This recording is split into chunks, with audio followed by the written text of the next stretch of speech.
अस्सलाम वालेकुम, welcome to my YouTube channel shining stars. आज की वीडियो बेसिकली बिगनर्स के लिए है और उन लोगों के लिए है जिन्हें सीएसएस से रिलेटेड बहुत प्रॉब्लम होती है, और उन जॉब होल्डर्स के लिए है जो सीएसएस करना चाहते हैं लेकिन उन्हें एक प्रॉपर गाइडेंस नहीं मिल रही।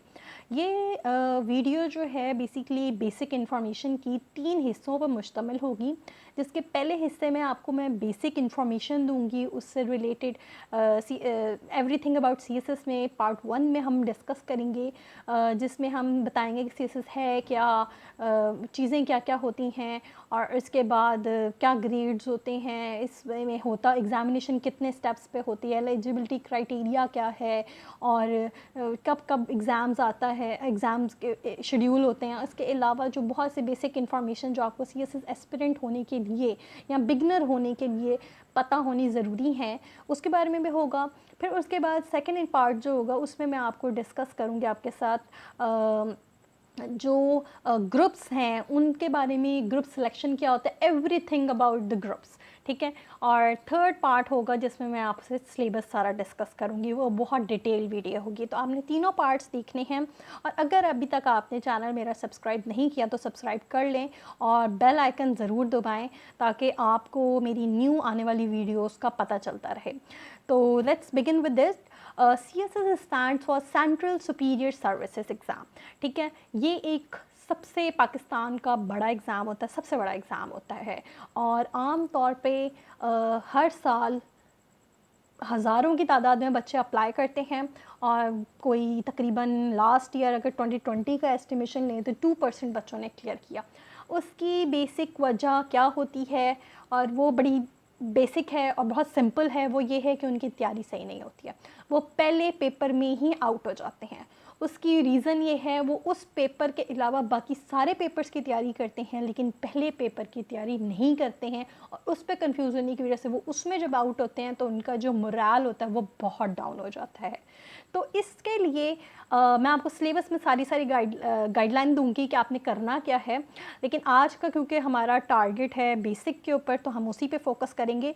तो बेसिकली ये एफपीएससी कंडक्ट करवाता है एग्ज़ाम हर साल फरवरी के मिड में होता है, कभी डिले भी हो सकता है, थोड़ा सा स्टार्ट में भी हो सकता है, मतलब फैब में होता है ये, ठीक है। और ये बेसिकली पोस्ट बीपीएस 17 के लिए होता है, 17 ग्रेड के ऑफिसर डायरेक्ट जाके लगते हैं, लेकिन ये डायरेक्ट लगने का मतलब इसका हरगिज़ नहीं है कि बहुत आसान है, जी नहीं, बिल्कुल ऐसा कुछ नहीं है, ये वाकई टफ़ एग्ज़ाम है।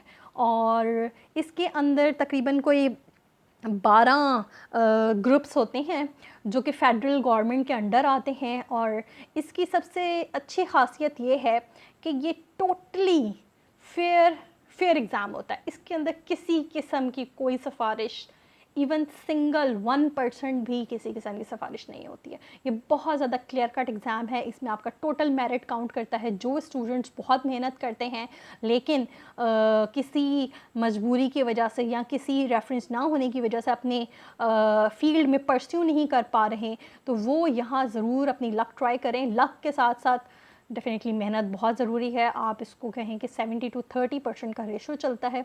तो ये है बेसिकली कि बिल्कुल बेसिक सी मैंने इन्फॉर्मेशन आपको दी है। अब अगर हम बात करें कि सीएसएस एग्ज़ाम के हिस्से कितने होते हैं, ठीक है, तो सबसे पहले तो वो आपसे रिटर्न एग्जामिनेशन लेते हैं, और यही बेसिकली आपकी 90% गेम इस पे होती है। टोटल आप इसी से जीत सकते हो और इसी से हार सकते हो। ये हैं 12 सब्जेक्ट, और 12 सब्जेक्ट आपके 100 मार्क्स के होते हैं। वो मैं सिलेबस में ज़रूर डिस्कस करूँगी कि किस तरह अपने ग्रुप्स होते हैं, वो सारा डिटेल में डिस्कस होगा पार्ट 3 में। लेकिन अभी आपको बिल्कुल एक ओवरव्यू दे दूँ कि रिटर्न एग्ज़ाम होते हैं, 6 कंपलसरी होते हैं, 6 ऑप्शनल होते हैं, 600 मार्क्स यानी कि आपके कंपलसरी के होते हैं, और 600 मार्क्स ही आपके ऑप्शनल में होते हैं। इसमें आपका जो पासिंग क्राइटेरिया अगर हम एग्ज़ाम का लें, तो जो आपके कंपलसरी सब्जेक्ट्स हैं उसमें आपने 40% पास करना होता है, और जो ऑप्शनल है उसमें आपने 33% मार्क्स लेने होते हैं, ठीक है। तो ये बेसिकली इन्फॉर्मेशन है।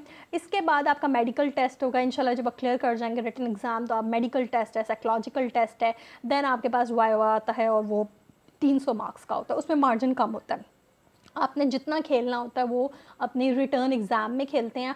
इसीलिए कहा जाता है कि अगर आप अपनी डिज़ायर एलोकेशन चाहते हैं तो आप 720 से अबव मार्क्स स्कोर करेंगे तो आपकी डिज़ायर एलोकेशन जो आपने फर्स्ट 3 ऑप्ट किए होते हैं तो वहाँ आपको वो मिलती है। उसके बाद आ जाते हैं हम एलिजिबिलिटी क्राइटेरिया पे। अगर हम एलिजिबिलिटी क्राइटेरिया की बात करें तो उसके अंदर देखें आपकी नेशनैलिटी की अगर हम बात करें तो डेफिनेटली आप पाकिस्तान के होने चाहिए, ठीक है, और पाकिस्तानी सिटीज़न होने चाहिए, आपका मतलब एनआईसी वगैरह एनआईसी होल्डर हों। अच्छा, क्वालिफ़िकेशन की अगर हम बात करें तो क्वालिफ़िकेशन आपका बैचलर होना बहुत ज़रूरी है। आप बैचलर 2 साल वाला करते हैं, 4 साल वाला करते हैं, और कुछ मेरे ख्याल से लॉ का 5 साल में भी होता है, एमबीबीएस का भी 5 साल में। तो अगर 5 साल वाला करते हैं उससे कोई उनको फ़र्क नहीं पड़ता, आपका बैचलर होना ज़रूरी है, वो मैंडेटरी है इसके अंदर, ठीक है। इसके अलावा वो भी सेकंड डिवीज़न से बैचलर हो किसी रिकॉग्नाइज्ड यूनिवर्सिटी से, ठीक है। इसके अलावा वो अगर आप मास्टर डिग्री की हुई है, मास्टर्स किया हुआ है, वो तो फिर वेल एंड गुड है, कोई मसला नहीं है उसके लिए, ठीक है। अच्छा, एज लिमिट की अगर हम बात करें तो एज लिमिट वो कहते हैं कि इस 21 साल से लेके 30 साल की एक सीएसएस एस्पिरेंट की लिमिट है। 30 साल से ऊपर वाला भी नहीं दे सकता और 21 साल से छोटी उम्र का बच्चा भी नहीं एग्ज़ाम दे सकता। अच्छा, अगर आप कोई गवर्नमेंट ऑफिसर हैं तो आप एनओसी लेंगे और उसके लिए एज रिलैक्सेशन में अगर हम बात करें वो 2 साल ऊपर एक्सटेंड हो जाती है, यानी कि 30 साल की बजाय उनकी 32 साल की उम्र चली जाती है, ठीक है। ये है हमारे पास क्राइटेरिया, एलिजिबिलिटी क्राइटेरिया की। अगर हम एग्ज़ाम्स वगैरह की बात करें कि एग्ज़ाम कहाँ कहाँ होते हैं, तो ये जितने भी बड़े शहर हैं वहाँ कंडक्ट कराया जाता है। बिल्कुल इसी तरह इंटरव्यूज़ की अगर हम बात करें तो वो भी बड़े बड़े शहरों में कंडक्ट करवाए जाते हैं। उसके लिए आपको परेशान होने की ज़रूरत नहीं है। ये नेट पे आप सर्च कर सकते हैं कि कहाँ कहाँ होता है। कराची, लाहौर, इस्लामाबाद, पेशावर, भावलपुर, डीजीआई खान, डेरा गाजी खान, सारी जगह बड़े शहर, सिंध, पंजाब, बलूचिस्तान, जहाँ से भी ले लें बड़े शहरों में होते हैं। अच्छा, अगर एग्ज़ाम्स की हम फ़ीस की बात करें तो 2200 इसकी फ़ीस है। अक्टूबर तक इसका एफपीएससी अनाउंस कर देती है एग्ज़ाम का जो एप्लीकेशन सबमिट का टाइम होता है ना, वो अपने एफपीएससी की वेबसाइट है, वहाँ आप जाके चेक कर सकते हैं। आप हर वीक में एक दफ़ा ज़रूर चेक किया करें अगर आप बिल्कुल बिगनर में हैं, ठीक है। उसमें सिर्फ एफपीएससी की ये ही नहीं, सीएसएस ही नहीं, इसके अलावा भी गवर्नमेंट जॉब्स आती रहती हैं। उसमें कहीं आप एलिजिबिलिटी क्राइटेरिया में फ़िट बैठ सकते हैं तो वो आपके लिए अच्छा हो सकता है। एग्ज़ाम नॉर्मली मैंने आपको बता दिया कि फ़रवरी में कंडक्ट होते हैं और जो उसका सबमिशन का टाइम पीरियड होता है वो भी वो उसमें ही अनाउंस कर देते हैं। खैर, बताने वाली बात ये थी कि 2200 रुपये इसकी फ़ीस होती है, हर बच्चा 2200 रुपये पे करता है। और अगर कोई पेपर एग्ज़ाम वगैरह पेपर्स जो हैं जब आपके चेक हो जाएं और अपने रीचेक करवाने हों अपने पेपर, तो वो 500 रुपये उसकी फ़ीस होती है। तो ये एक बिल्कुल बेसिक सी इन्फॉर्मेशन है जो कि पता होनी चाहिए। अच्छा, इसके अलावा कि जो सीएसएस एस्पिरेंट मैंने आपको ये बता दिया कि क्या क्या उसकी जो है वो होनी चाहिए, पासिंग क्राइटेरिया क्या है। इसमें ये होता है बेसिकली आपको ये पता होना चाहिए कि जो सीएसएस एस्पिरेंट्स हैं वो जब सीएसएस क्वालिफाई कर लेते हैं तो वो ग्रुप एलोकेशन में हमारे पास कोई 12 ग्रुप्स पे होते हैं, ठीक है। वो कॉमर्स, ट्रेड सर्विसेज पे भी जा सकते हैं, एक्सरसाइज सर्विसेज पे, डीएमजी में जा सकते हैं, फॉरेन सर्विसेज को बहुत ज़्यादा लोग तरजीह देते हैं, देन टैक्स पे जाते हैं, टैक्स ग्रुप में जाते हैं, इंफॉर्मेशन ग्रुप में जाते हैं, मिलिट्री ग्रुप होता है, इसके अलावा office management, Pakistan audit and accounts होता है, पुलिस होता है, पोस्टल है, रेलवेज़ है।